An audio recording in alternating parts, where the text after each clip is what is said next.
नमस्कार दोस्तों, आज मैं आपको एकादशी व्रत में सुनी जाने वाली एगारस माता की कहानी सुनाने जा रही हूँ। प्रेम से बोलिए एगारस माता की जय हो, विष्णु भगवान की जय हो। एक समय की बात है, एक नगर में एक राजा राज्य करता था। वह बहुत ही धार्मिक प्रवृत्ति का था। उस राजा को समय आने पर दो कन्याओं का जन्म हुआ।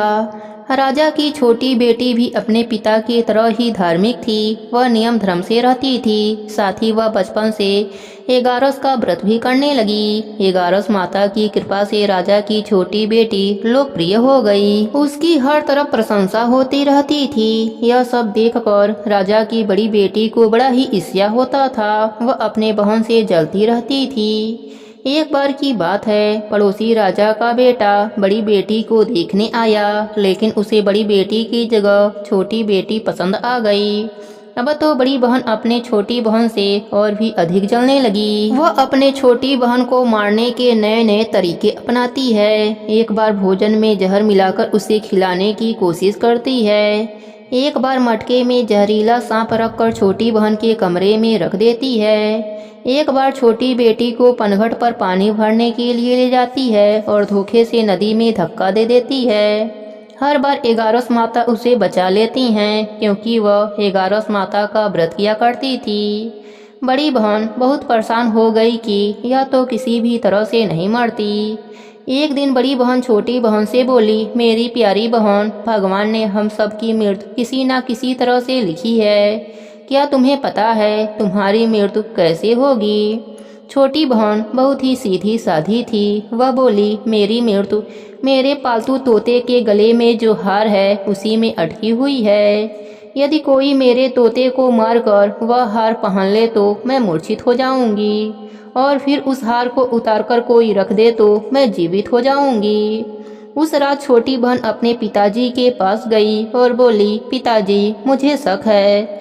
यदि मैं मर जाऊं तो आप मुझे जलाना मत। आप मुझे हमारे पुराने महल के कुएं के पास झोपड़ी बनवाकर खाट पर सुला देना। राजा बोला, बेटी, तुम ऐसा क्यों बोल रही हो? 3 दिन बाद तो तुम्हारी शादी है। तब छोटी बेटी बोली, पिताजी, समय का कोई भरोसा नहीं। इस तरह शादी वाला दिन भी आ गया। उसी दिन बड़ी बहन छोटी बहन के पालतू तोते को ढूंढती है, पर वह उसे कहीं नहीं मिलता। तभी दरवाजे पर बारात आ जाती है। बरमाला का कार्यक्रम संपन्न हो जाता है। फेरों की रस्म शुरू हो जाती है। उधर बड़ी बहन तोते को ढूंढ लेती है और वह उस तोते को मार देती है। वहीं छोटी बहन 3 फेरे राजकुमार के साथ पूरा कर लेती है। तभी छोटी बहन मूर्छित होकर गिर जाती है। उधर बड़ी बहन तोते के हार को खुद पहन लेती है। इधर सभी घबरा जाते हैं। सभी बारातियों में हलचल मच जाती है कि राजकुमारी को क्या हुआ। सभी डर जाते हैं। तब राजा वैद्य हकीमों को बुलाते हैं। छोटी राजकुमारी को महल में ले जाकर लिटा दिया जाता है। वैद्य हकीम राजा से कहते हैं, राजकुमारी ना मरी है ना जीवित हैं। हमने ऐसा पहली बार देखा है। तब राजा उनसे कहते हैं, वहां जाकर बोलना कि राजकुमारी अभी बेहोश हैं, अभी थोड़ी देर में ठीक हो जाएंगी। यदि तुम ऐसा नहीं कहोगे तो मैं तुम्हें फांसी दे दूंगा। बेचारा वैद्य हकीम राजा के कहे अनुसार वैसा ही बोलता है। तभी बड़ी बेटी आती है और कहती है, पिताजी, मुझे छोटी बहन के मरने का बहुत दुख है। उससे ज़्यादा दुख मुझे आपके इज्जत का है, जो कि खराब हो जाएगी। आप ऐसा करो कि मेरी शादी राजकुमार के साथ करवा दो, तब सब ठीक हो जाएगा। आपका इज्जत भी रह जाएगी। तब राजा को यह बात ठीक लगी और राजा ने छोटी बेटी के कपड़े पहनाकर फेरों में बैठा दिया। पर राजकुमार ने मना कर दिया। कहा, यह मेरी पत्नी नहीं है। मेरी पत्नी जब बोलती है उसके मुख से फूल झड़ते हैं। लेकिन सबने समझा बुझाकर उससे 4 फेरे लगवा दिए। बड़ी राजकुमारी ससुराल आई तो राजकुमार ना तो उनसे बात करते थे, ना उसके हाथ से पानी पीते थे, ना ही उसके हाथ का बनाया हुआ खाना खाते थे। राजकुमार ने मन ही मन सोचा, मैं पता लगाकर रहूंगा कि मेरी पत्नी के साथ क्या हुआ। एक दिन राजकुमार दुखी होकर घोड़े पर बैठकर जा रहे थे कि घोड़ा वहीं जाकर रुका जहां राजकुमारी की अधमरी लाश रखी गई थी। राजकुमार ने मन ही मन सोचा कि घोड़ा यहाँ किस कारण से रुका है। कोई तो वजह जरूर होगा जो कि घोड़ा यहाँ रुक गया है। राजकुमार घोड़े से उतरकर पुराने महल में गए। वहाँ एक चौकीदार था। राजकुमार ने पूछा, यह महल किसका है? तब चौकीदार ने बताया कि यह महल आपके ससुर जी का है। वहाँ खाट पर कौन सो रहा है? राजकुमार ने चौकीदार से पूछा। तब चौकीदार कहने लगा कि यह राजा की छोटी बेटी हैं, जो शादी वाले दिन अधमरी हो गई थीं। तब राजकुमार ने कहा, यह तो मेरी पत्नी हैं, इनके साथ मेरे फेरे हुए थे। राजकुमार ने चौकीदार से कहा, तुम किसी से कुछ मत कहना कि मैं यहाँ हूँ, मैं तुम्हें मुँह मांगी रकम दूंगा। चौकीदार ने हाँ कह दिया। राजकुमार खाट के पास गया और बचे हुए फेरे खाट के साथ ले लिया। राजकुमार उस दिन वहीं पर रहा। छोटी रानी रात को खड़ी हो गई।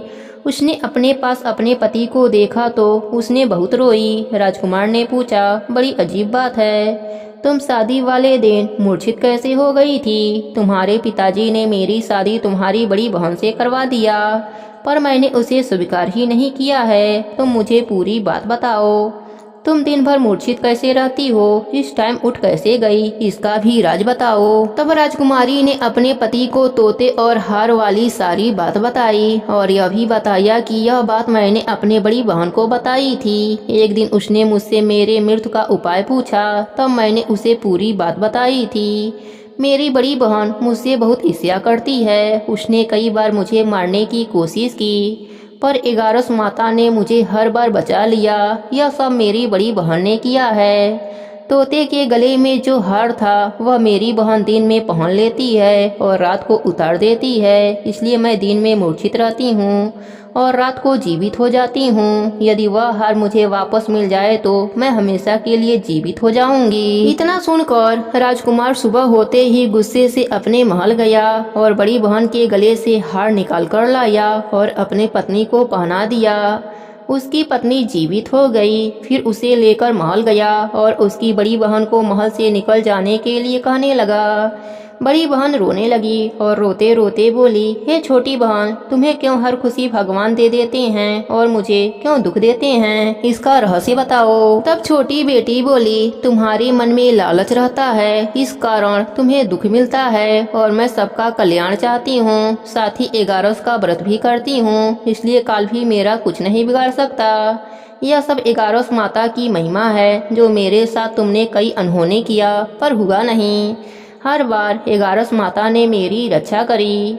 अब बड़ी बहन की आंखें खुल गई। वह बोली, हे बहन, मुझे क्षमा कर दो, मैं कहाँ जाऊंगी? तुम मेरे लिए एक महल दे दो, मैं उसी में रह लूंगी। छोटी बहन को अपने बड़ी बहन पर दया आ गई। वह राजकुमार से कहकर अपने बहन के लिए एक महल दिलवा दिया।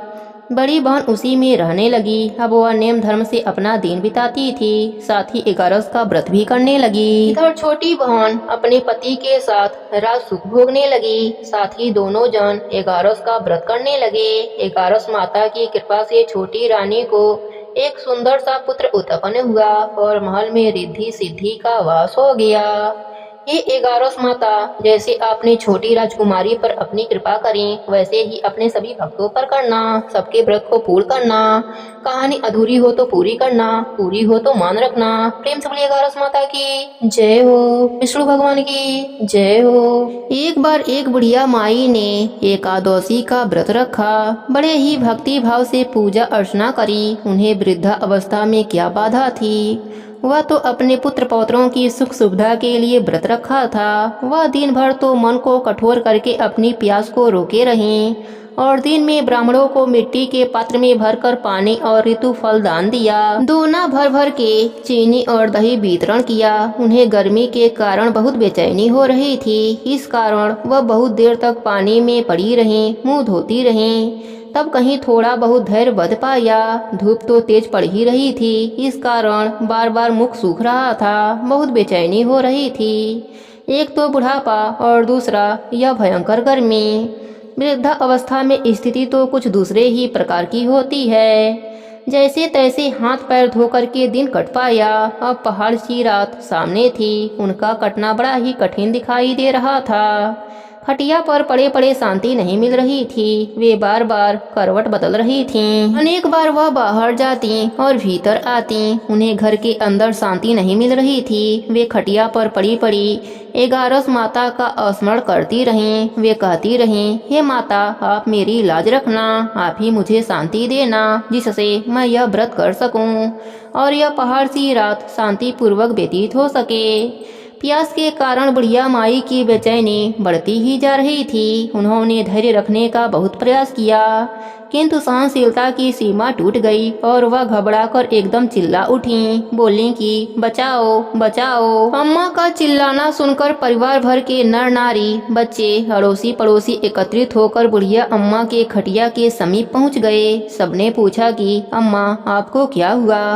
आप क्यों चिल्ला रही हैं? आप इस वृद्ध अवस्था में यह कठिन व्रत क्यों करती हैं? अम्मा जी, शक्ति से ही भक्ति होती है। थोड़ी देर में वह फिर बोली, मेरे प्राण निकल रहे हैं, मेरे छाती पर ठंडे पानी का घड़ा रख दो।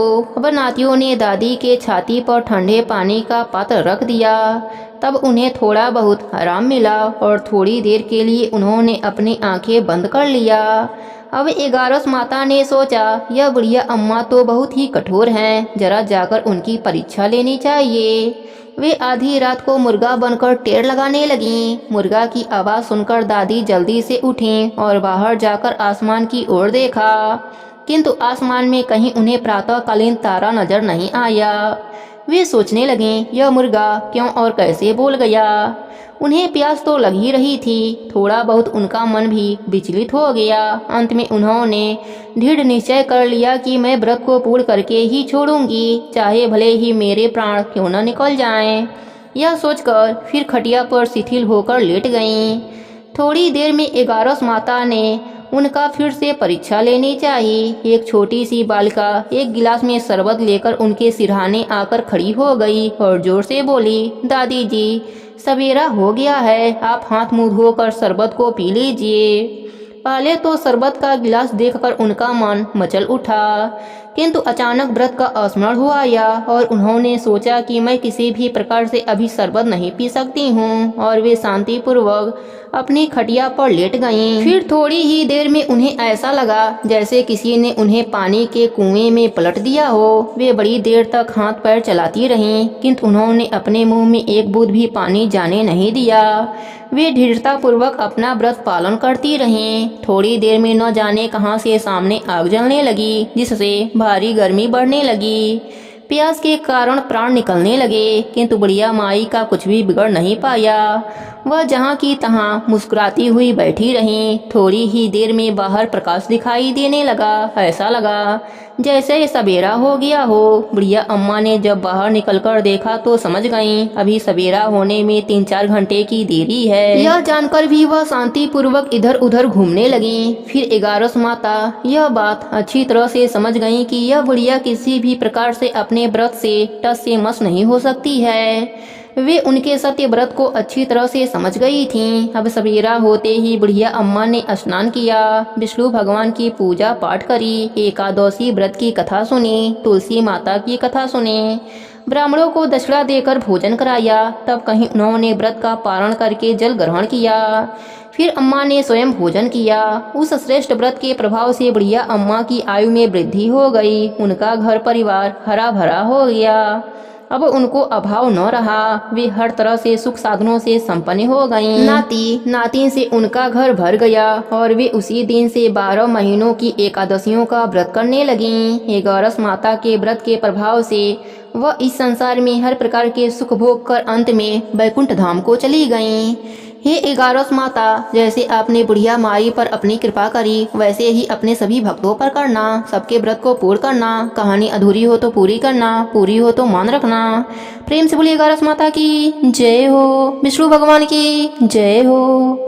एक समय की बात है, एक गांव में एक सेठ रहता था। वह अपने शादी के बाद नए वस्त्र पहनकर अपने पत्नी को लाने पहली बार ससुराल जा रहा था। रास्ते में उसने एक गाय को तालाब की ओर जाते देखा। वह गाय पानी पीने के लिए तालाब में उतर तो गई, लेकिन कीचड़ होने के वजह से वह तालाब से बाहर नहीं निकल पा रही थी। गाय ने उस आदमी को वहां से गुजरते हुए देखा तो उसने आदमी से मदद के लिए कहा, लेकिन सेठ ने कहा कि मैं नया वस्त्र पहना हूँ और मैं अपने ससुराल जा रहा हूँ। अगर मैं तुम्हारी मदद करूँगा तो मेरे कपड़े गंदे हो जाएंगे। गाय माता उदास हो गईं और वह कीचड़ में धंसती जा रही थीं। गाय ने उस सेठ को श्राप दे दिया कि अब से 8 पहर बाद तू गधा बन जाएगा। अब वह सेठ डर गया और गाय से अपने भूल के लिए क्षमा मांगने लगा, लेकिन तब तक गाय पूरी तरह पानी में डूब चुकी थी। वह सेठ पछताता हुआ उदास मन से अपने ससुराल पहुंचा। जाते ही उसने अपने पत्नी को ले जाने की रट लगा दी। सभी ने उसे बहुत आग्रह किया कि अभी तो तुम आए हो, कम से कम एक रात यहाँ रुक जाओ, लेकिन वह रुकने के लिए तैयार न हुआ। तब उसकी पत्नी ने कहा कि जब सभी लोग इतना कह रहे हैं तो आप एक दिन के लिए क्यों नहीं रुक जाते। तब उसने अपने पत्नी को गाय के श्राप वाली बात बताई। उसकी पत्नी उसी वक्त अपने मायके से विदाई लेकर पति के साथ चल पड़ी। 8 पहर बाद वह आदमी गधा बन गया और पूरा दिन घर में पड़ा रहता। कुछ दिनों के बाद घर में खाने पीने के लाले पड़ गए। तब उसने अपने पत्नी से कहा कि मुझे लेकर बाहर मजदूरी करो। तब उसकी पत्नी उसे लेकर बाहर गई और नगर के राजा के यहाँ मजदूरी का काम करने लगी। उसे वहाँ बोझ उठाते देख लोगों ने कहा कि तुम्हारे पास तो गधा है, फिर तुम बोझ क्यों उठा रही हो। परंतु उसने कोई उत्तर नहीं दिया और अपना काम करती रही। दूर से यह सब राजा भी देख रहा था। उसने भी उसे यही कहा कि तुम्हारे पास तो गधा है, फिर तुम यह बोझ क्यों उठा रही हो। तब उसने राजा से कहा कि यह गधा नहीं है, यह मेरे पति हैं। उसने गाय के श्राप वाली पूरी बात राजा को बताई। राजा अपने पूरे नगर में विद्वानों और पंडितों को बुलाकर इसका उपाय पूछा। तब एक विद्वान ने बताया कि जिस किसी ने 101 एगारस का व्रत किया हो वह अपने पुण्य का फल इसे दे दे तो यह अपने असली रूप में आ सकता है। यहाँ हम आपको एगारस का अर्थ स्पष्ट कर देते हैं।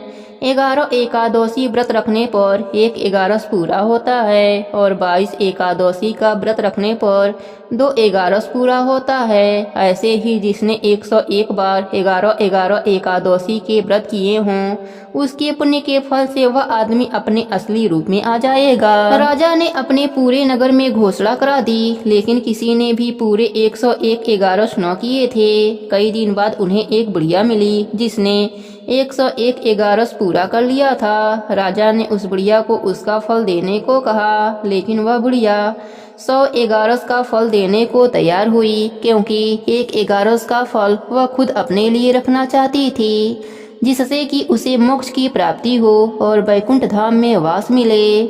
इतना कहकर उसने अपने 100 एगारस का फल उस सेठ को दे दिया। तब वह गधा से मनुष्य रूप में आ गया, लेकिन 1 एगारस कम होने की वजह से गधे की पूंछ उसके शरीर से नहीं गई। एगारस की यह महिमा देखकर वह पति पत्नी भी एगारस व्रत करने का निर्णय लिया। दोनों पति पत्नी मिलकर एगारस का व्रत करने लगे। 1 एगारस पूरा होते ही सेठ की पूंछ गायब हो गई और एगारस माता की कृपा से उनका घर अन्य धन से भर गया। ये एगारस माता, जैसी कृपा आपने सेठ और सेठानी पर करी वैसी ही कृपा अपने सभी भक्तों पर करना। सबके व्रत को पूर्ण करना। कहानी अधूरी हो तो पूरी करना, पूरी हो तो मान रखना। प्रेम से बोलिए एगारस माता की जय हो। विष्णु भगवान की जय हो।